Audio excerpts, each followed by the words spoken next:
get the kids to school, drive them to school, put them to bed. There are other support workers. There's actually someone who cooks and prepares all of the meals. And we basically take responsibility for the whole plant. I do things that I would never attempt to do here. I take control of the money, give paychecks to some of the workers that work there, and we're basically chief cooks and bottle washers so that the directors can get away. And are the directors Americans? No, they are not. They're nationals. The house father was born and raised on the island. His wife was raised on the mainland. They have 2 children of their own, and they live there 24/7, except for these 2 weeks that they get a chance to get away and refresh themselves. And is it a church-sponsored orphanage, or where do they get their funds to raise the children? Well, originally there was a man who, I'm not sure, but I think it was part of an inheritance, and he bought the property and built the facility. It's a pretty nice facility for a developing country. Named it after his grandmother. It's called Greenfield Children's Home. It's supported by a board of directors who are associated with various churches, and they receive income from a lot of different people. They're always running short and very much dependent on the Lord for funds from a lot of different sources. But mostly from America? Mostly from America, yes. Okay. So how did you find out about this particular orphanage? Was it through this woman who had the Roatan? It was through that stranger on the beach. Sometimes I wonder if he was a God plant there on the beach. It was the morning before I left, and told me about the 2 orphanages there. Okay. Both of them, I think, were founded by Americans. They're small orphanages. How many children? The orphanage that I'm associated with can hold about 20, 22 kids. I think they have 14 kids, and then the 2 children that are the children of the house parents. Their children, okay. And are most of these children fully orphaned, or are their parents so poverty-stricken that they ask the orphanage to take them in, or what is the situation? Some of them are true orphans. Some of them have been so badly abused by their parents that their parents will never be allowed to take them back into their homes. Some of them have visitation rights, and so they come on Saturdays and they're allowed to come and visit the kids for a couple of hours. And some of the children end up there temporarily. I had an interesting experience. The first time that I was there substituting for the house parents, the police showed up with an underage girl that they had found in a bar, which was a scary experience for me. I was there with 2 other young women, and previous to this, from time to time they bring in underage prostitutes that they find, and they'll place them there temporarily until the courts decide what they want to do with them. And I can remember I actually had to call the house parent on the mainland. I hated to disturb his vacation, but I didn't quite know what to do. I thought, well, I didn't know what this girl's background was. And so he had me go and look at her to see what I thought. And I remember telling I don't think she's a prostitute. He didn't want her sleeping in the main house because she was kind of an unknown. And yes. We put her in an outside house. I had to climb in through a window because the keys were lost. And anyway, lots of interesting adventures when you do mission trips. So it sounds like the Honduras government is somewhat involved. They're very much involved. Okay. There's an organization called INFA that regulates all the many, there's so many orphanages in Honduras. And they regulate these 2 orphanages and have a lot of rules and regulations, and don't fund many of the things that they make them do. Like, for instance, they have to have a psychiatrist or psychologist come and counsel with the children, and there's no funds provided for that. So it's expensive to run the orphanage even in a developing country like Honduras. Okay. Well, you have a team going in June. How many do you have Actually, I only have one other person who's going with me. Uh-oh. So I'm looking for other people to go with me. I'm doing a little presentation in my church on Tuesday night. And, you know, missions is truly the most exciting thing I've ever done. It's, in my perspectives class, one of the professors put it well. He said, you know, there are 3 different kinds of people. There are people who make things happen. There are people who watch things happen. And there are people who say, what happened? Uh-huh. And you know what? Good. I think when it comes to missions, people who are not Christians don't understand missions. They're the ones who ask, what's happening? What happened?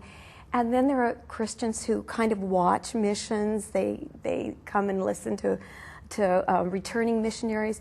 But missionaries are people who make things happen. And, you know, I actually speak as someone who just does tiny little short-term mission trips. I have so much respect and admiration for people who are brave enough to go to faraway lands and to faraway people who don't speak their language and go to the jungle where they're, and I know people who've done stuff like that, and it's like, they're amazing. It reminds me a little bit, Gail, of, you know, we all love to go to the theater and watch those Indiana Jones movies. Mm-hmm. Well, you jump into the action when you do something like this.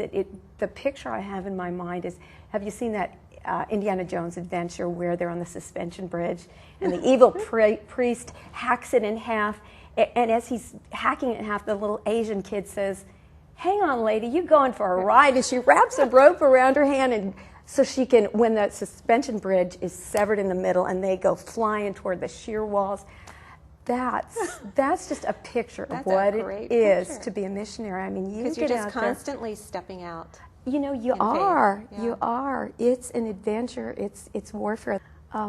There's one picture that, you know, when I haven't done a lot of cruise ship kind of things. Roatan is actually a cruise ship destination, and there's a beautiful stretch of beach, and one of the pictures has that beautiful stretch of beach that I hope is included. And in the middle is a little black islander girl, kind of in the middle. Her name is Shanice.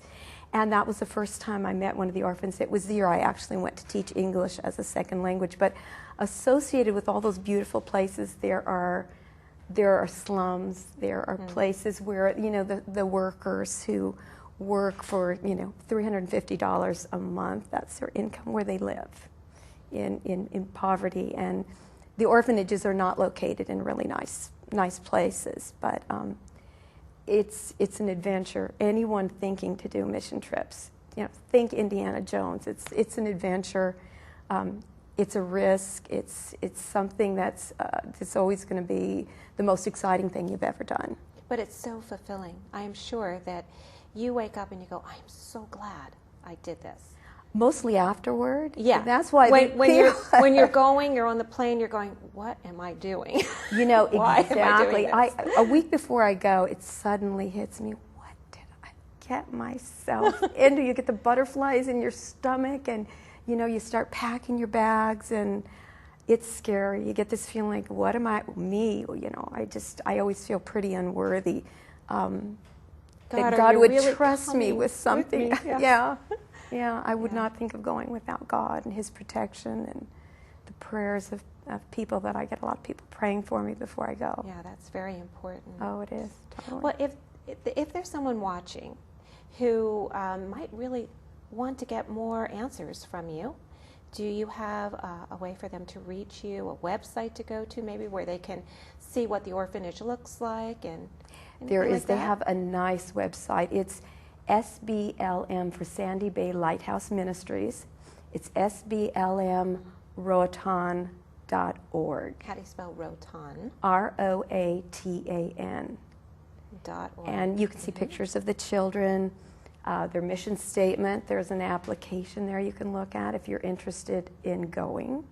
There's an application that you would send to one of the board members. You can see pictures of the kids. You can sponsor the kids. You can donate to the orphanage. You can see a picture of the facility. That sounds very exciting. Now, you're having more meetings at your home for preparation and people that I am. Informational meetings and prayer meetings. So, I would like to be please contacted. Come. Please come. Yes. Yeah, if you live in the Ventura area, please track Becky down. Now, do they have a way to reach you personally, or they can reach me if you don't want to give out your number? I can be reached at RebeccaFriday@gmail.com. Okay, we'll have that up on the screen too. Okay. All right, now, do you have any other stories you'd like to share with us, maybe about missions in general and some other things that you might have been learning? You know what? It's nonstop when you get on a mission trip. There are so many things. You know, there was a miracle that happened. One of my first mission trips, I was actually in Tijuana. I went with a youth pastor and a bunch of high school kids. And I told him before I went, it seems every mission trip I go on, I end up being the one who speaks the most Spanish. And on a scale of 1 to 10, I'm maybe a 3 in Spanish. And I made it clear to this youth pastor, I'm not fluent in Spanish. I have little survival kind of skills. I don't speak good Spanish. And okay, in the middle of this trip, he's like, Rebecca, come on over here. This man wants to become a believer. He wants to accept Jesus. And I need you to translate for me. And I said, Tim, I told you I cannot translate. And he's like, could you just shut up and translate? And I don't know how it happened, but it worked. And I translated, and this man became a believer. What could be more exciting than that? Nothing. Admissions is the most exciting thing a person could ever do. Can I share just one other little thing? One more thing, sure. Okay. I was thinking, how do I explain it? And I thought, it's like the world's tallest building. And everybody gets in the lobby. And the lobby's beautiful, gilded furniture, beautiful flowers, a wall of fish tank kind of thing. It's amazing. And it's like a hotel, and anybody can go into the lobby. But when you become a believer, you check in and you get to be on the first floor. And the first floor is amazing. There's an amusement park. There's a safari park. There's just amazing things to see and do. But missionaries get on the elevator and they go up to the observation deck, which has a glass bottom and a Black Hawk, is that what they call it? Black Hawk helicopter that takes you away to just the wildest adventures you could ever imagine. Nothing could be better than doing a mission trip for Jesus and going to share the gospel. Thank you so much. Well, we have to wrap this up. If you can believe it, it's already been the whole show. But I want to thank you very much.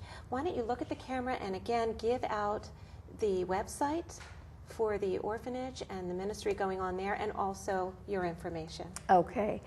My information is RebeccaFriday@gmail.com, and the website for the orphanage is sblmroatan.org, Roatan. Contact them. You can just see everything you'd like to know about the orphanage before you would possibly think about getting involved, which I would encourage you to do. The kids are beautiful, and you would never regret it. It would just be the adventure of your life.